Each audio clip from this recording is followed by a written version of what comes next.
Hello everyone and welcome to Diadoka. আজি আমি discuss কৰিম যি আমাৰ এনচিয়েন্ট হিষ্ট্ৰী হওক বা মডাৰ্ণ ইণ্ডিয়ান হিষ্ট্ৰী হওক বা মেডিয়েভেল ইণ্ডিয়ান হিষ্ট্ৰীত হওক ভাৰতৰ ইতিহাসত যিখিনি ইম্পৰ্টেণ্ট বেটেলছ হৈছে যি ইম্পৰ্টেণ্ট যুদ্ধ হৈছে ৱাৰ হৈছে সেইবিলাকৰ বিষয়ে আজি আমি আলোচনা কৰিম মনত ৰাখিব এইটো আমি ডিটেইলছত আলোচনা নকৰোঁ যে কেনেকৈ তেওঁলোকে যুদ্ধ কৰিলে কেনেকৈ তেওঁলোকে যুদ্ধত জয়ী হ'ল বা কোনজনক কেনেকৈ মাৰিলে সেইবিলাক আমাৰ মেটাৰ নহয় বিকজ আমাক সেইবিলাক কেতিয়াও এক্সামত নুসুধে আমাক এক্সামত ডাইৰেক্ট কুৱেশ্যন সুধিব যে আমুকখন যুদ্ধ কেতিয়া হৈছিলে বা কাৰ মাজত হৈছিলে সেই দুটা কুৱেশ্যনেই আপোনাৰ যুদ্ধৰ মাজত আহিব আৰু এটা কুৱেশ্যন আহিব পাৰে যে সেই যুদ্ধখন কাৰ দিনত হৈছিলে ডিউৰিং হুইচ এম্পায়াৰ বা ডিউৰিং হুইচ কিং কোনজন ৰজাৰ দিনত হৈছিলে তো সেইকেইটা কুৱেশ্যনে আমাৰ অহা দেখা যায় আৰু যদি আপোনালোকে প্ৰিভিয়াছ ইয়েৰ কুৱেশ্যন চাইছে স্পেচিয়েলি এডিআইৰ কাৰণে আপোনালোকৰ এডিআইটো 15 তাৰিখে আছে দেন আকৌ 29ত আছে চ' এই যি এডিআই হ'ব তাৰ আগতে প্ৰিভিয়াছ ইয়েৰ কুৱেশ্যন আপোনালোকে চাইছে তাত আপোনালোকে দেখিব যে বেটেলৰ কুৱেশ্যন আপোনালোকে এটা নহয় এটাটো পাবই হয়নে যদি আপোনালোকে প্ৰিভিয়াছ ইয়েৰ কুৱেশ্যন চাইছে তো ইয়াৰ যিটো পিডিএফটো মই দি দিম আপোনালোকক টেলিগ্ৰাম চেনেলত মোৰ টেলিগ্ৰাম চেনেলটো যদি কোনোবাই জইন কৰিব পৰা নাই তেতিয়াহ'লে সেইটোত ডেছক্ৰিপশ্যনত যিটো লিংক আছে তাত ক্লিক কৰিলে আপোনালোকে মানে টেলিগ্ৰাম চেনেলটো জইন হৈ ল'ব পাৰিব তো প্ৰথমে আমি যদি চাওঁ এনচিয়েন্ট হিষ্ট্ৰীৰ কথা এনচিয়েন্ট ইণ্ডিয়ান ৱাৰ্ছ যে এনচিয়েন্ট হিষ্ট্ৰী আমি যেতিয়া পঢ়োঁ সেইবোৰ দিনত কি যুদ্ধ হৈছিলে এনেকুৱা নহয় যে এনচিয়েন্ট হিষ্ট্ৰীত অকল এইখন যুদ্ধই হৈছিলে কালিংগা ৱাৰখনেই হৈছিলে আৰু বহুতো যুদ্ধ হৈছিলে যিখিনি আমাৰ কিন্তু দৰকাৰ নাই এনেকৈ চাবলৈ গ'লে আমি যুদ্ধখিনি আমি শেষ কৰিব নোৱাৰিম আৰু শেষ কৰিব পাৰিলেও আমাৰ বহুত এখন ডাঙৰ এটা কণ্টেণ্ট বনিব মানে ডাঙৰ আমাৰ এখন লিষ্ট বনিব যিখন আমাৰ মনত ৰখাটো অসুবিধা হ'ব আৰু সেইখিনি মনত ৰাখি আমাৰ একো কামো নাই বিকজ আমাক এই যিখিনি ইম্পৰ্টেণ্ট বুলি মই ইয়াত লিখিছোঁ কাৰণ এইখিনি আমাক আহিব চ' কালিংগা ৱাৰ হৈছিলে আমি জানো যে মৌৰ্যন কিংৰ দিনত হৈছিলে আৰু তেখেত মৌৰ্য কিং জিকিছিলে ডেট মিনছ অশোকা আৰু কালিংগা তো অশোকা জিকিছিলে আৰু অশোকা এইখন যুদ্ধৰ পিছতে তেওঁ কি হৈছিলে বুদ্ধিজিমলৈ গৈছিলে মই আপোনালোকক কৈছিলোঁ যে তাৰপিছত তেওঁ বুদ্ধিজিম স্প্ৰেড কৰিছিলে মানে বুদ্ধিজিম তেওঁ ফলোৱাৰ হৈ গৈছিলে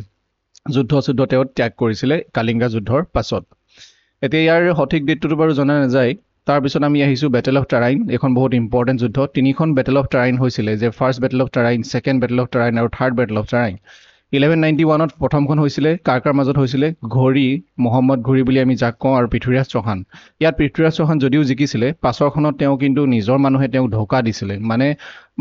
মানে বিশ্বাসঘাতকতা কৰিছিলে যাৰ কাৰণে তেওঁ পাছৰখনত হাৰিছিলে ইয়াত পৃথ্বীৰাজ চৌহান হাৰিছিলে আৰু চুলতান মহম্মদ ঘড়ী কি হৈছিলে জিকিছিলে ইয়াত মহম্মদ ঘড়ী আৰু দুইখন ছেইমেই হয় দুইখন মানে ছেইম দুইজন মানুহৰ মাজতে যুদ্ধ হৈছিলে 1192ত তেওঁলোকে আকৌ যুদ্ধ দিলে যিহেতু পৃথ্বীৰাজ চৌহান জিকিছিলে পৃথ্বীৰাজ চৌহানে তেওঁক এৰি দিছিলে আৰু তাৰপিছত কি হৈ গ'ল মহম্মদ ঘড়ীৰ লগত যুদ্ধ কৰিলে 1192ত যিখন ছেকেণ্ড বেটেল অফ টাৰাইন বুলি কওঁ তাত কিন্তু পৃথ্বীৰাজ চৌহান হাৰিছিলে যিখন থাৰ্ড বেটেল সেইখন 1215 চনত হৈছিলে সেইখন হৈছিলে ইলটুটমিছ আৰু য়ালদজৰ মাজত তাত কোন জিকিছিলে তাত ইলটুটমিছ জিকিছিলে 1215 চনত যিখন আমি থাৰ্ড বেটেল অফ টাৰাইন বুলি আমি কওঁ ইয়াত আছে বেটেল অফ প্লাছি বহুত ইম্পৰ্টেণ্ট যেতিয়া মডাৰ্ণ ইণ্ডিয়ান হিষ্ট্ৰী মই আপোনালোকক ৰিভাইজ কৰাইছিলোঁ যিটো আমাৰ modern Indian history revision video' আছে তাত এইটো বেটেল অফ প্লাছিৰ পৰা ষ্টাৰ্ট হয় 1757 23 জুন ডেটটো ইয়াত মনত ৰাখিব 23 জুন 1757ৰ পৰা ষ্টাৰ্ট হৈছিলে সেইটো সময়ত হৈছিলে আৰু ইয়াত ৰবাৰ্ট ক্লাইভে যুদ্ধ কৰিছিলে কোনে ৰবাৰ্ট ক্লাইভে মানে ব্ৰিটিছৰ ফালৰ পৰা ৰবাৰ্ট ক্লাইভে যুদ্ধ কৰিছিলে আৰু চিৰাজউদ্দৌলাটো আছে তাৰপিছত ব্ৰিটিছ ইষ্ট ইণ্ডিয়া কোম্পানীয়ে ৰবাৰ্ট ক্লাইভ জিকিছিলে ইয়াত কোনো ধৰণৰ আমি সন্ধি দেখিবলৈ নাপাওঁ বেটেল অফ প্লাছি হৈ গ'ল 1757 তাৰপিছত বেটেল অফ বাক্সাৰ হ'ব বেটেল অফ বাক্সাৰ কাৰ মাজত হ'ব মীৰ কাছিম আহিব তাৰপিছত মই কৈছিলোঁ যে আপোনালোকক মীৰ কাছিম ৰজা হৈছিলে তেওঁৰ মাজত হ'ব শ্বাহ আলম দ্বিতীয় আৰু সুজাউদ্দৌলা ইয়াত কিন্তু চিৰাজউদ্দৌলা নাথাকে ইয়াত চিৰাজউদ্দৌলা মৰি যায় ঠিক আছে চিৰাজউদ্দৌলা ইয়াত মৰি যাব প্ৰথমখন যুদ্ধত মানে বেটেল অফ প্লাছিত তাৰপিছত বেটেল অফ বাক্সাৰত চিৰাজউদ্দৌলা নাথাকে সুজাউদ্দৌলা থাকিব আৰু মীৰ কাছিম থাকিব শ্বাহ আলম দ্বিতীয় থাকিব ঠিক আছে মোগলৰ আৰু ইষ্ট ইণ্ডিয়া কোম্পানী থাকিব কিন্তু এইবাৰ কিন্তু ইয়াত ৰবাৰ্ট ক্লাইভে কিন্তু যুদ্ধ নকৰে হয় নাই সেইটো মই আপোনালোকক কৈছিলোঁ যি আমাৰ ৰিভিজন ভিডিঅ' আছিলে তো ইয়াতো ব্ৰিটিছ ইষ্ট ইণ্ডিয়া কোম্পানী জিকিছিলে ব্ৰিটিছসকল জিকিছিলে আৰু ইয়াত আমি কি কৰিব ট্ৰিটি অফ ইলাহাবাদ কৰিব নেক্সট বছৰত 1765ত কি কৰিব তেওঁলোকে ট্ৰিটি অফ ইলাহাবাদ তাৰমানে এটা সন্ধি কৰে যে যুদ্ধখন শেষ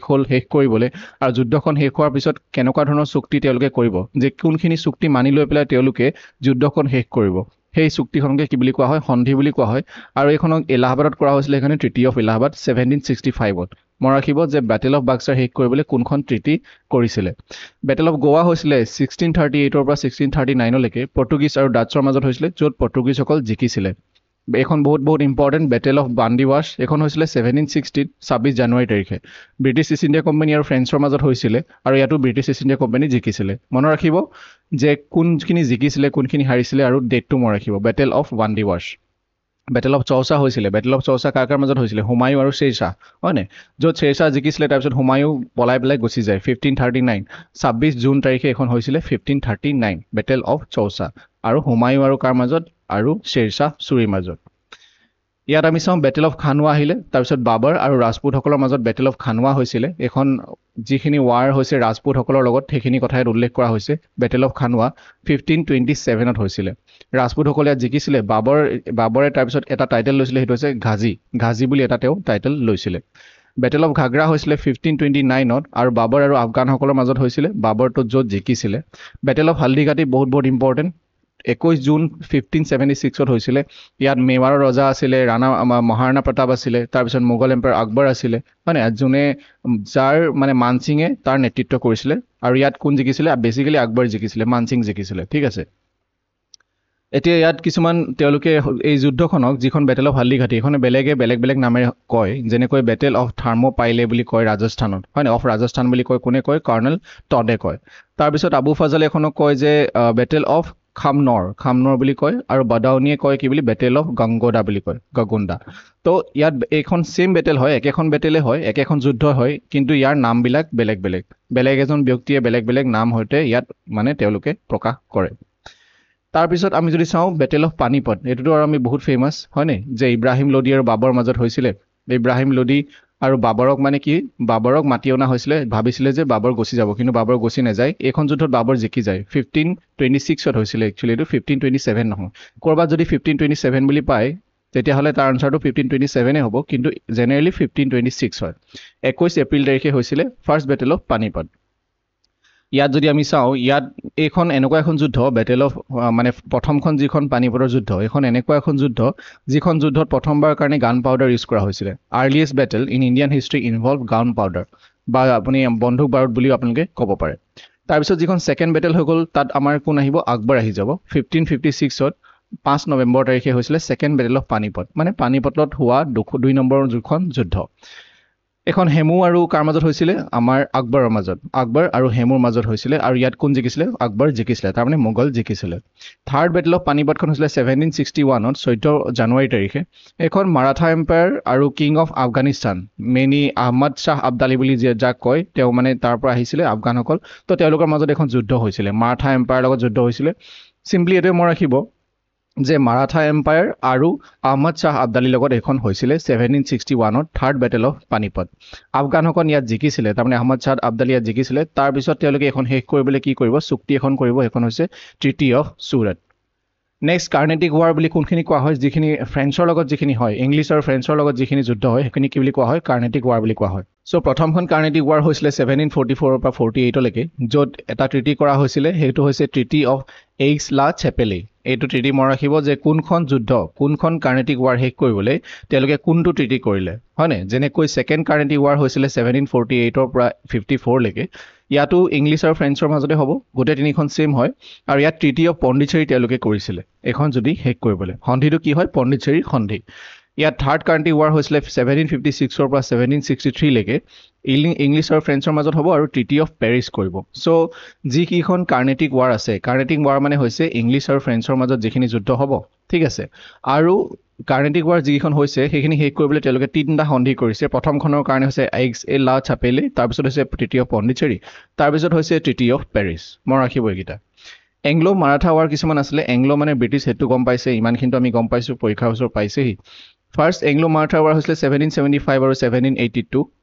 এখন ব্ৰিটিছ ইষ্ট ইণ্ডিয়া কোম্পানী আৰু মাৰাঠা এম্পায়াৰ আমি যদি চাওঁ গোটেই তিনিখনে এংলো মাৰাঠা ৱাৰ বুলি মই লিখিয়ে থৈছোঁ কাৰণ গোটেই তিনিখন first Anglo Maratha war second Anglo Maratha war এইখিনি কাৰ মাজত হ'ব ব্ৰিটিছ আৰু মাৰাঠা এম্পায়াৰ মাজত লিখাই আছে এংলো মাৰাঠা এংলো মানে হৈছে ব্ৰিটিছ তো প্ৰথম যিখন হৈছিলে 1775 পৰা 1782 সেইখন মাৰাঠাসকল জিকিছিলে ট্ৰিটি অফ চালবাই কৰিছিলে ছেকেণ্ডখনত 1803 আৰু 1805 চনলৈকে হৈছিলে আৰু ইয়াত ব্ৰিটিছ ইষ্ট ইণ্ডিয়া কোম্পানী জিকিছিলে ট্ৰিটি অফ দেওগাঁও কৰিছিলে ট্ৰিটি অফ চুৰিজাংগাঁও কৰিছিলে তাৰপিছত ট্ৰিটি অফ ৰাজঘাট কৰিছিলে ট্ৰিটি অফ বেচেইন কৰিছিলে কেইবাখনো সন্ধি কৰিবলগীয়া হৈছিলে মনত ৰাখিব যে কোনটো সন্ধি কোনখন যুদ্ধ শেষ কৰিবলৈ কৰা হৈছিলে থাৰ্ড এংলো মাৰাঠা ৱাৰ হ'ল 1817 পৰা 1818লৈকে এইখনত ট্ৰিটি অফ মাণ্ডাছৰ কৰা হৈছিলে ঠিক আছে ইয়াত ব্ৰিটিছ ইষ্ট ইণ্ডিয়া কোম্পানী জিকিছিলে তো কোনখন কেতিয়া জিকিছিলে কাৰ মানে কোনখন যুদ্ধত কোন জিকিছিলে সেইটো মনত ৰখাটো আমাৰ গুৰুত্বপূৰ্ণ এংলো মাইচুৰ ৱাৰ তাৰমানে ইংলিছ আৰু কাৰ মাজত হ'ব মাইচুৰ লগত হ'ব মাইচুৰ আপোনালোকে পঢ়িছে হায়দাৰ আলী এইবিলাক পঢ়িছে তো প্ৰথমখন হৈছিলে 1734 পৰা 1766 একজেক্ট ডেটটো আপোনালোকক নুসুধে আৰু ট্ৰিটি অফ মাদ্ৰাছ ইয়াত কৰা হৈছিলে ছেকেণ্ডখনত ট্ৰিটি অফ মেংগলোৰ কৰিলে যিখন হৈছিলে 1780 পৰা 1784 লৈকে থাৰ্ডখন 1790 পৰা 1792 লৈকে হৈছিলে আৰু এখন ট্ৰিটি অফ শ্ৰীৰংগাপট্টনম কৰা হৈছিলে পট্টম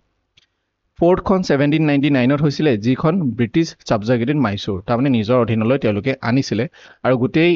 যি এংলো মাইচুৰ বুলি কৈছে মনত ৰাখিব তাৰমানে ব্ৰিটিছ আৰু মাইচুৰ লগত হৈছিলে আই হোপ এইবিলাক এংলো ৱৰ্ড বা মাইচুৰ ৱৰ্ড এইবিলাক আপোনাৰ কাৰণে চিনাকি হয় কাৰণ আপোনালোকে এতিয়া হৈছো মানে